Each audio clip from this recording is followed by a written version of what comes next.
Hello Mzansi, welcome to Mgosi waseMzansi. Mfati Marius van der Merwe libesimati nga-witness day lapha kuMadlanga Commission. Uhambe lapha etinkundleni tokuxhumana uyovakalisa kuva buhlungu ngalo akwendeke kumyeni wakhe. Guys, siyathi ukuthi uMarius became state witness endlela bambulale ngakhona in front of his wife and kids. It's just so heartbreaking, man. It's just so heartbreaking ukuthi iSouth Africa is actually a crime scene. Ukuthi ngavele kushone nje ni witness kuthuleke kungabe indaba zalutho ipresident engasho lutho. So uyasho nje ukuthi she doesn't know how to continue with life without a husband wakhe. Guys, siyathi ukuthi uMarius sonke singavuma sisho ukuthi uliqhawe guys, and sisho ukuthi ufele iSouth Africa, ufele iqiniso, ufele expose i-corruptions yema-government officials. May his soul rest in eternal peace, and I send my condolences to his family, to his friends, and to his kids. Naba abantu baseMzansi bayatiphawulela mayelana nokushona kwa-witness D. So in all honesty, I was a bit reluctant to speak about this particular incident. The reason being is that it's still very, very fresh. I mean, this is something that just happened last night. And I just feel for the woman, the wife that was involved. 1 minute you're driving home with your husband and you've got your kids in the car, and then such an incident happens in your presence. You lose your husband just like that. And I can only imagine, and obviously it's biggest condolences to that family, biggest condolences to the wife, to the kids, and to whoever was close to, as he's been referred to, Witness D. So unfortunately for me, I didn't get to listen to him testifying in November. However, I did get those updates. Okay, this is how it went down. This is what happened. But today I did take the time to listen just to a few snippets of what exactly was said.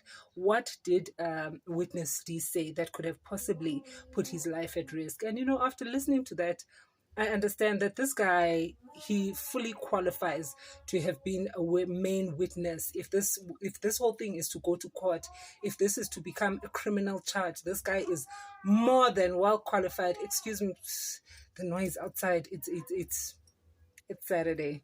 So what I was saying is that he fully qualified to be a proper witness should this matter be taken to proper court, need to testify, this guy was a perfect candidate. And I don't think by any means that he might be lying or he might be hiding something. The reason that I say that is because with most of the characters that I've watched that have gone to Madlanga Commission or that have, come face to face with the ad hoc committee, a lot of them are speaking but very cautious. They are hiding things. They are speaking to keep themselves safe, speaking to put themselves on the safe side. They are in full understanding that, at the end of the day, whatever I may say may put me in trouble. But I think with Witness D, what was fresh about, when it came to the short thing that I listened to, is that he was very honest. I think, this is my personal opinion. So, guys, the reason that I say that I feel he was honest is because he was implicating himself as well.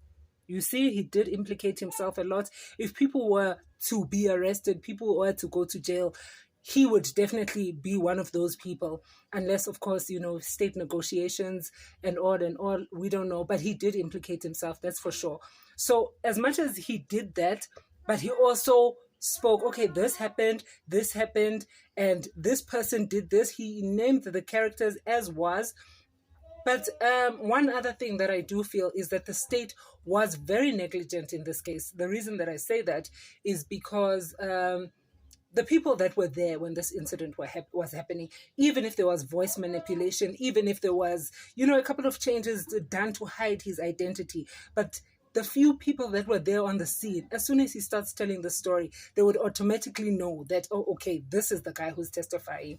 You see, so his identity was never a secret. I think it would have been safer if he was kept probably in witness protection, or he did need some sort of protection. Because as much as a lot of us are pointing fingers at Julius Mkhwanazi, he did name some other characters as well.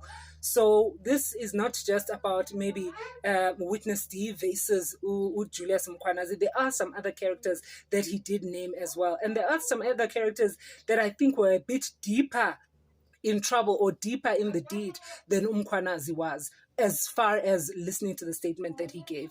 So I don't know how it's going to go down. It's a bit tricky. I feel so sorry for the wife.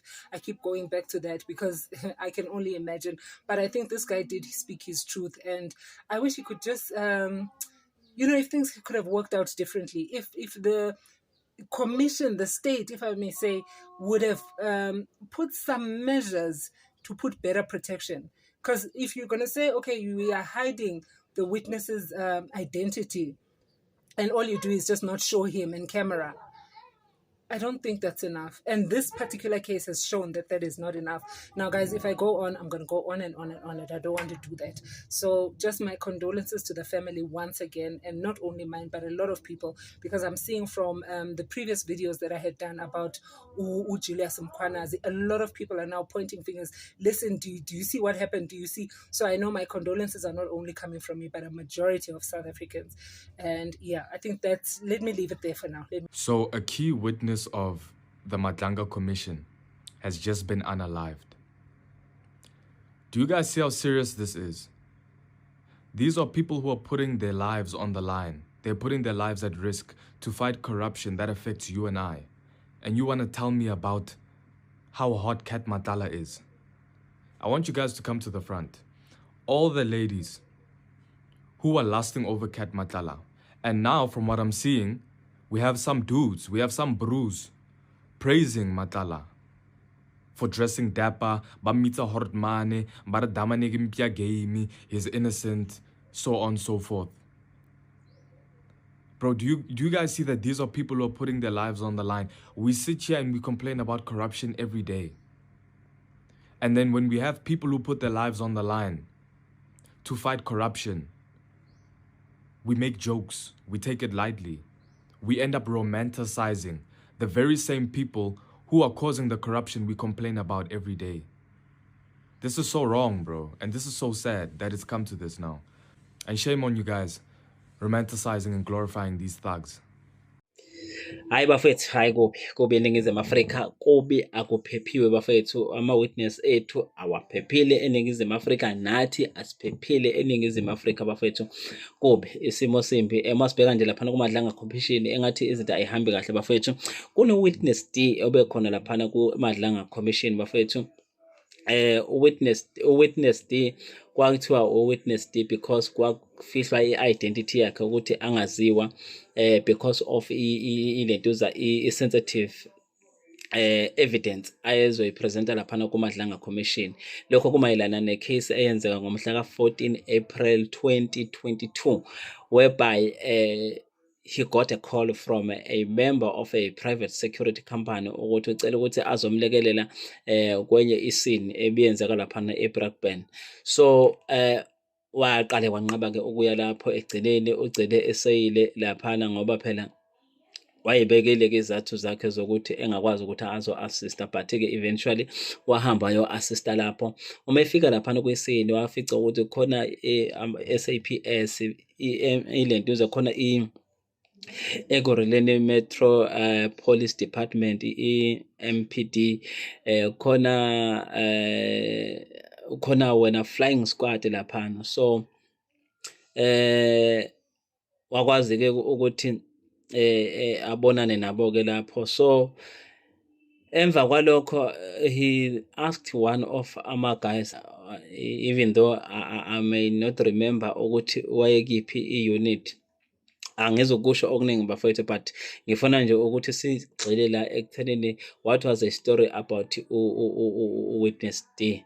So ucela yena ukuthi bahambe baye kwenye ishop. Uma elapho sebeba yithi uyasho ukuthi no mfethu, I don't trust those people because they are dangerous. And then bese amchazela ukuthi no, relax, zama ukumkhula down ukuthi no, these people they won't make any harm ngendlela ka azama ukumconvince ngayo. So uthi babuyela ke lapho nje, to cut the story short, uthi bahamba baya one of the rooms ekhona laphana lapha ababe khona I think the Jaredeli one, but there was this outside building whereby they bafica corner a male and a female and nomtwana, and then they just asked about suspect ababemfuna. So there was a guy who was a suspect ababezomfuna kuleyo scene le. So uma besakhuluma naye engazuthi babizwa because the other guys they were in the main room lapha abababiza khona uthi uma efika khona laphana nangempela kukhona uwitness lo abamdingayo. I'm sorry, i-suspect lena abayifunayo. So they searched the place and then they discover izinto ezifana nama-case dockets, ama-forensic plastics, ama-life ammunitions. Uyabona ukuthi shuthi kahle kahle this guy was connected kuma-subs because uyabona ukuthi unezinto efana ngabe zibhilonga kuma-subs but ey'tholakala la eromini lakhe. So what happened emva kwalokho, because uma kahle kahle this guy wayebandakanya kwi-robbery kwi-warehouse. No, uyavuma nebala ukuthi no, mina even though I was involved but I was only transporting ama-stolen goods, yayibona loo nto le, but uyacela ukuthi bangamenzi lutho, uzobanikeza unemali engango-500,000.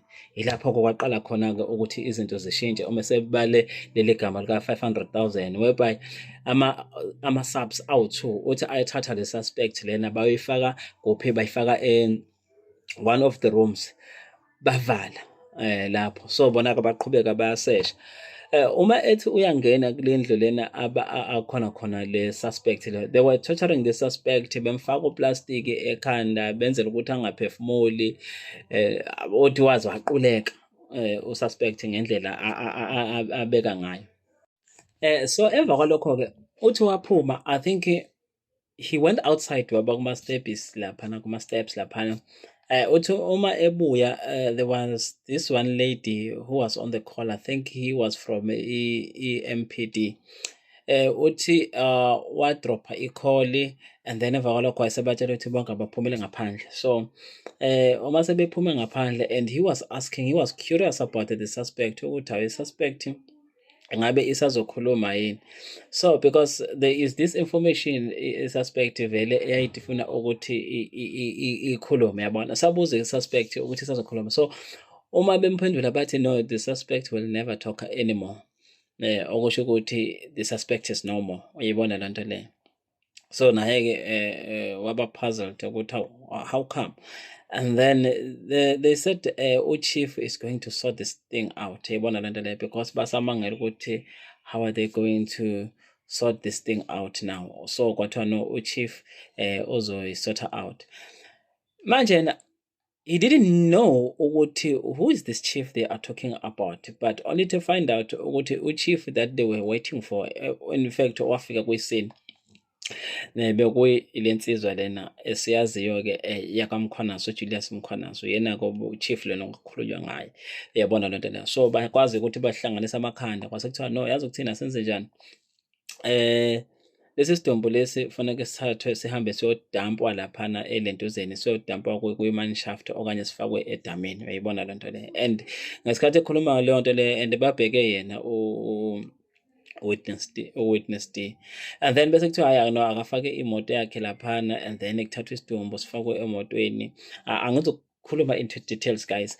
And then asithathe-ke isidumbu and uyabona ukuthi here he is against men, uyabona lento le, and uyabona nabo, and as he mentioned before, all these people are dangerous, and then said okay, let me just comply, ngenze lento abayishoyo. Uthi wasithatha-ke isidombo wahamba wasifaka emanzini lapha asilahla, uthi kodwa lapha silahla khona inyawo kuphela zayingena emanzini, so nasasengaphandle bla bla bla bla. And then-ke wabuya bambuza ukuthi ngabe wenze sure ukuthi lesi sidumbu lesi ngeke size sibonakale. Washo yena ukuthi no, yena isidumbu sifakile ngendlela sifake ngayo, but akubuyele laphana ukuze basifaka kahle emanzini, so wala-ke. Sidluleke lapho-ke. So emva kwalezo of that incident akakwazanga ukuthi aphinde alale empilweni yakhe because he knew what was going on and they kept on calling him, uyabona leyo nto leyo, and bembeka eduzane benza sure ukuthi le information lena ayikwazi ukuthi ingavele isabalale, uyayibona leyo nto leyo, of which bese beyi-threat even empilweni yakhe, nayo bengasabathembi besesaba kwayena, uyayibona leyo nto leyo. Kwaba kanjalo-ke kwaba khona lezo zinto-ke. Indaba ezibuhlungu ukuthi uWitness D akasekho and he is no more, and uyena obephethe i-information lena ezodingakala kakhulu because umuntu uyalalela izinto abeyikhuluma bekuyizinto ebezi-serious ngale ndlela lezi, they were very very sensitive, but akasekho. Mina angizokusho ukuthi ubulawo bani, but yena akasekho bafethu uWitness D. Umbuzo ukuthi since uWitness D ethule ubufakazi bakhe kuphi okuke kwenziwa-ke since esethule lo bufakazi bakhe ebeka impilo yakhe engcupheni. Okwenziwe engikwaziyo ukuthi bamsuspendile uLentuza uMkhwanazi, and then there is an internal investigation kwi-EMPD, uyabona loo nto leyo. So ikuphi okunye okwenziwe?